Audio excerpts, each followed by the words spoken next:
Boa tarde, estamos aqui na redação da ANSA Brasil em São Paulo. Eu estou recebendo o cientista político Marcelo Moraes. Ele tem experiência na área de sociologia, com ênfase em ciência política e atualmente presta consultoria política a partidos, candidatos e empresas. A gente está recebendo ele aqui na nossa redação para conversar um pouco sobre o processo de impeachment, o que significa, quais as consequências, é golpe ou não é golpe. Boa tarde, Marcelo. Boa tarde, Sara. Então, para começar, eu queria saber sua opinião sobre qual será o resultado da votação do impeachment na Câmara, que pode acontecer domingo, tudo leva a crer, isso ainda pode mudar. Sim. E se com essa debandada de partidos, o governo tem alguma chance de barrar o impeachment? Tá, vamos lá. Eu vou começar pela segunda pergunta, Sara, porque eu, particularmente, até terça-feira, eu acreditava que havia uma perspectiva da presidente Dilma barrar esse processo de impeachment. Mas exatamente com essa debandada dos partidos ontem, né, são 47 deputados por parte do PP e mais 22 pelo PRDB, e depois no fim da tarde o Kassab também abandonou o governo, são mais 36 deputados. Acho que isso já responde à primeira pergunta. Eu acho difícil ela barrar esse processo amanhã, domingo, na Câmara, então, portanto, falando em números, já com esses números dados dos partidos que abandonaram o governo ontem, a oposição tem 289 deputados, governo 106 e 118 indecisos. Esses 118 indecisos que vai, de fato, definir se o processo continua ou não. Desses 118, acho que 53 deputados, se a oposição conseguir, ela já tem os 342 votos, que eu acho que vai acontecer. Em contrapartida, o governo, a Dilma, ela deve conseguir praticamente desses 118 votos, 100 votos. Porque se ela tem 106 votos, ela precisa no mínimo de mais 70 votos para ter uma margem segura que alcance 172 votos. Então, depois de ontem, eu acredito que vai ser difícil de barrar esse processo de impeachment. E se o processo for instaurado no Senado e a Dilma for afastada, você acredita que ela vai ter condições de conseguir os 27 votos necessários para voltar ao poder? E você acha que a deposição da Dilma seria algo irreversível? Olha, na atual conjuntura, não falo nem pela própria inabilidade de articulação política da Dilma, mas no Senado eu acho que pode acontecer diferente, porque eu vou partir do princípio do perfil do presidente da Câmara, Eduardo Cunha, e do presidente do Senado, Renan Calheiros. Me parece, a princípio, olhando à distância, que o Renan Calheiros ele não está muito de acordo com o processo de impeachment. Não sei se é um jogo político para realmente, quando o processo chegar no Senado, ele tomar uma posição que é a posição do PMDB, ou se de fato ele está incomodado com esse processo. Mas, mais uma vez, retratando o que aconteceu ontem. Depois de ontem, eu estou em dúvida do que pode acontecer. 27 senadores é um número, provavelmente, que ela vai ter dificuldade para conseguir esses votos. Por quê? Pela inabilidade política dela, mas eu acho que pode sim evitar o processo no Senado pelo perfil do Renan Calheiros. Acredito eu, pode ser que não seja, porque essa conjuntura política desde ontem agora criou uma estabilidade surpresa de última hora. Então, qual vai ser a posição do PT, por exemplo, de domingo para frente, se realmente na Câmara for votado a favor do processo de impeachment? Então, acho que tudo depende de domingo e como que a Dilma vai articular daí para frente. É engraçado, né? A velocidade que as coisas estão acontecendo, né? O que podemos esperar como resposta do PT se o sim ao impeachment prevalecer na Câmara? Então, Sara, esse processo é um pouco complicado, mas o que eu posso ver? Um contra-ataque estratégico do PT de trabalhar, por exemplo, esses 118 deputados indecisos individualmente, porque a bancada já não consegue mais trabalhar, tanto é que alguns partidos, Kassab deixou o governo ontem, o próprio presidente e o ministro da Integração, o Ciro Nogueira, presidente do PP, também deixou. Então ela vai ter que trabalhar individualmente, acredito eu, cada parlamentar para tentar ainda impedir essa votação na Câmara domingo. A partir daí, se ela não conseguir, a estratégia eu acho que vai para o Judiciário, como já está começando a acontecer, né? O ministro Cardoso já entrou com uma ação, pedido de liminar, para tentar frear o processo, aí, como nós havíamos falado, e pode ser que haja uma judicialização política desse processo de impeachment, não sei, mas aí acho que domingo vai dizer bastante coisa para a gente. E em caso de impeachment, você acredita que o Temer vai ter a legitimidade necessária para governar? Pois é, eu acredito que não. Primeiro porque ele não foi eleito, embora a chapa a que ele pertencia, que era a presidente Dilma, tenha sido eleito. E ele é responsável, né? Até pela própria Dilma e por parte da esquerda, ele é o responsável pelo chamado golpe que está correndo nesse processo de impeachment. Qual é a pergunta que tem que se fazer? Qual é a possibilidade que ele tem de governar? No sentido de que, como é que ele vai ter, qual vai ser a habilidade dele de governabilidade no Congresso? Porque é o mesmo Congresso que a Dilma está enfrentando hoje. Qual vai ser a habilidade dele nesse sentido? Aí ele pode, no primeiro momento, não ser legítimo, mas conforme a habilidade, a articulação política, conforme ele montar o ministério que ele vai trazer, conforme ele vai escolher os ministros, vai dar um direcionamento para legitimar ou não esse governo que ele possa vir a fazer. E qual será o papel do PSDB e seus líderes, principalmente o Serra e o Aécio, em um governo Temer? Porque até o momento o PSDB, uma opinião minha, ele falhou em ser a grande oposição ao PT, que é o que todos esperavam. Parece que eles não conseguiram se articular para trabalhar em torno disso. Qual vai ser o papel do PSDB nesse novo panorama? Então, você está correta na sua observação, Sara. O PSDB, eu vi um PSDB frágil e débil em relação a um posicionamento com, claro, oposição. Fica uma incógnita, embora a Serra, a Aécio estejam conversando com o Temer e com o próprio PMDB, eu acho que vale mais a pena, ou pelo menos, quem vai ditar o ritmo desse governo do Temer é o próprio Temer, o próprio PMDB, porque a gente entende que quem canalizaria todo esse processo de insatisfação das ruas seria o PSDB. Não ocorreu. Foi o PMDB que já está no governo. Aliás, o PMDB é governo desde 85, com Sarney, com todos que vêm aí depois, Itamar Franco, e agora também 2 vezes com o Michel Temer. Então, eu não vejo muita diferença. Eu acho que quem vai dar o direcionamento da posição do PSDB com Aécio e Serra é o próprio PMDB. Até porque, se a gente olhar para a última pesquisa da Datafolha, a gente vai ver que quem lidera hoje é Lula e Marina com 20 pontos. Aécio e Serra, fosse o caso, já teriam 12 ou 11 pontos de intenção de votos. Eu, particularmente, não acredito que Serra vença mais alguma eleição. Eu acho que ele está no mesmo patamar ali do Paulo Maluf, no sentido de concorrer a um cargo majoritário. Eu não sei se ele tem poder de aglutinação, não só dentro do próprio PSDB, como de votos também. O Aécio, como nós estamos falando, ele ainda não disse a que vinha, né? Ou seja, a posição dele foi muito fraca. Isso pode refletir, eu acho que já está refletindo nessas pesquisas, como ele está no 3º, 4º lugar, em várias perspectivas de primeiro e segundo turno com Lula e com a Marina. Então, acho que continuará do mesmo jeito, o provável governo do Temer.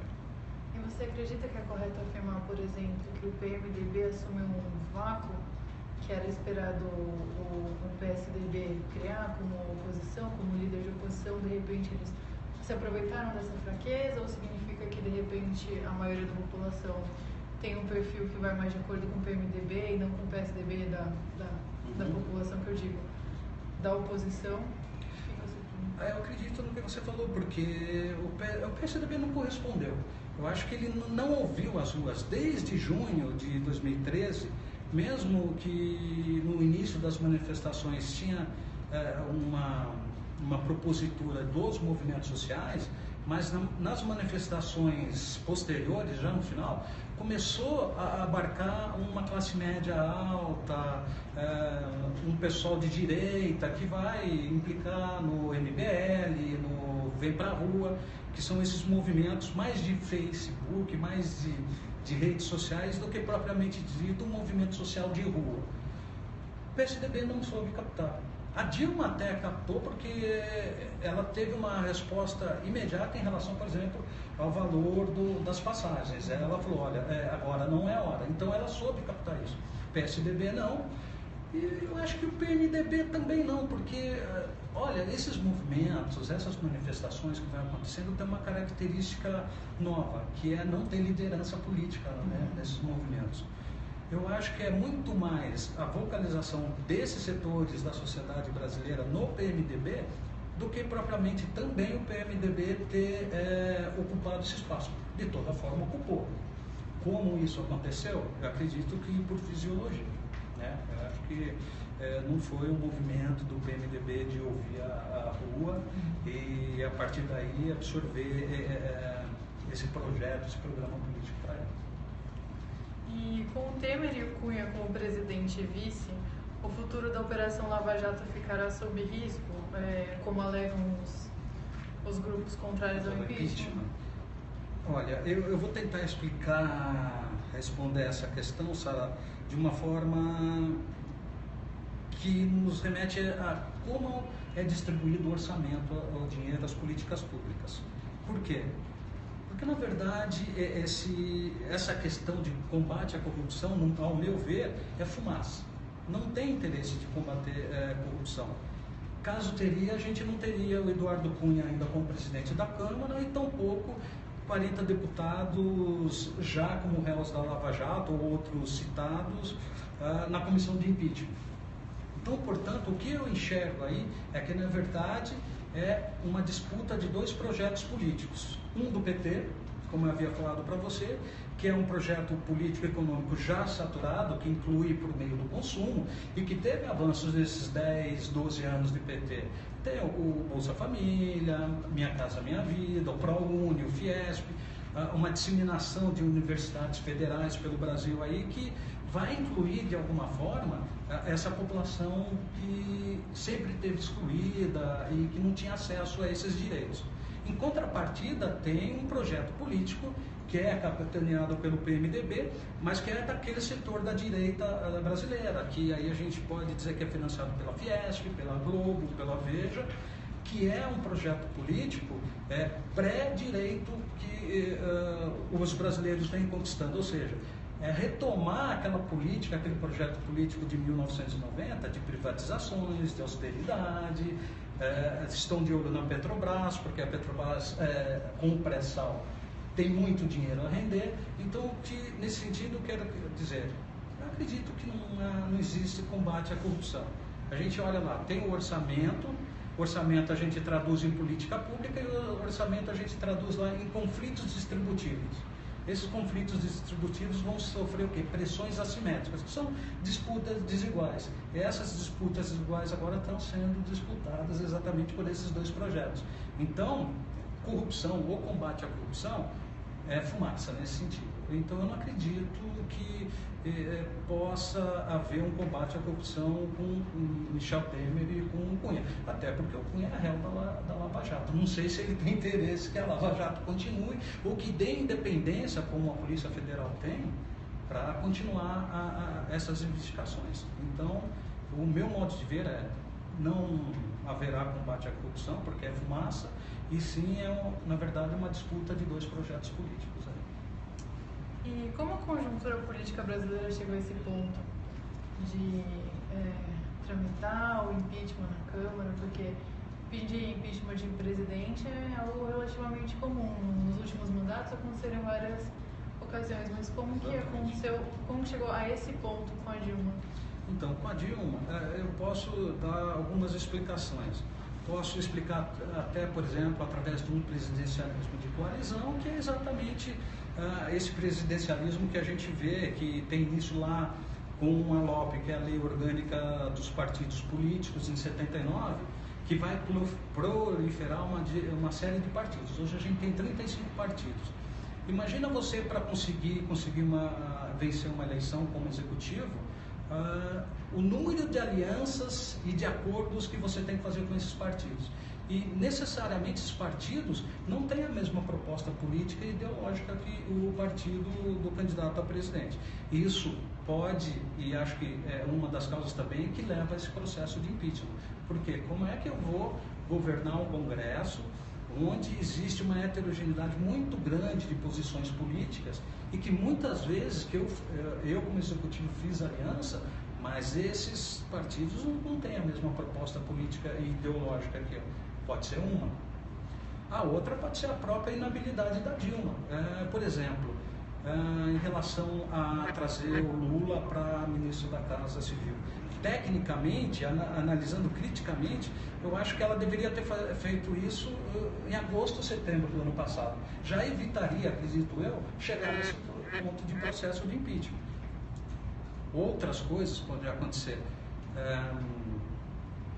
Como eu posso falar, a própria articulação dela. Agora, como que, assim, aos 45 minutos do segundo tempo, ela perde uma base política dentro do Congresso, que perde o PP com 47 deputados, o PRB com 22 deputados, e no fim do dia o PSD do Kassab com mais 36 deputados. Eu acho que ela errou nas posições, nas tomadas de decisões que ela tomou. E tomou tardiamente. Poderia ter sido antes, não sei se evitaria esse processo de impeachment, esse desgaste, mas é que, na verdade, essa demora em tomar essas posições desgastou muito não só a presidente Dilma, como a própria imagem do PT. Além, claro, da Lava Jato, do Petrolão, do Mensalão em 2005, que vem um processo de desgastes aí há 10 anos. Então, o processo que levou a esse impeachment pode ter várias causas, acredito eu. Especificamente, a gente pode explicar de qualquer forma. E uma última pergunta agora. A esquerda está alegando, os governistas estão alegando que se trata de um golpe. É golpe ou não é golpe? Então, do ponto de vista acadêmico, é claro. Então, assim, o processo de impeachment está previsto na Constituição Federal de 88. Então, portanto, ele é legal, nesse sentido. O problema é quem está presidindo esse processo de impeachment. A gente olha para o Congresso, a gente vai ver Eduardo Cunha, né, réu na Lava Jato, com mais de 5 acusações, passando por um processo também pela Comissão de Ética da Casa, por conta de ter mentido em relação se tinha conta ou não no exterior, caso das offshores. Nesse sentido, a gente pode ver, é um golpe, porque esse impeachment, embora legalmente seja previsto, ele não é legitimado por quem está conduzindo. Aí você olha lá para os 40 deputados que estão na comissão de impeachment, também ou são réus da Lava Jato, ou tiveram o nome citado. É obviamente que essas pessoas vão, né, ter uma posição a favor do impeachment. Algum interesse tem. E esse interesse é aquele projeto, 2 projetos políticos que eu te disse. Então, posso tanto enxergar como um processo de impeachment como legal, que faz parte do jogo político, mas se eu olhar para o lado moral, ético do processo, eu vou falar, não, é um golpe porque não é legítimo. É legal, porém não é legítimo. Então a gente pode ter essas duas visões, que é a minha visão que eu estou tentando expor aqui. Agora, é lógico, governadores, movimento de esquerda, eles estão olhando o movimento ético e moral do processo. Então é por isso que eles estão questionando e falando que é golpe. Então, nesse sentido, pode ser golpe, mas é legal. Mais uma legal, vez. mas não é moral. Mas não é moral, exatamente isso. Ok, muito obrigada. Obrigado a você. Aqui na ANSA Brasil a gente recebeu Marcelo Moraes, cientista político. Meu nome é Sara Germano, sou repórter da ANSA. Mais informações em www.ansabrasil.com.br.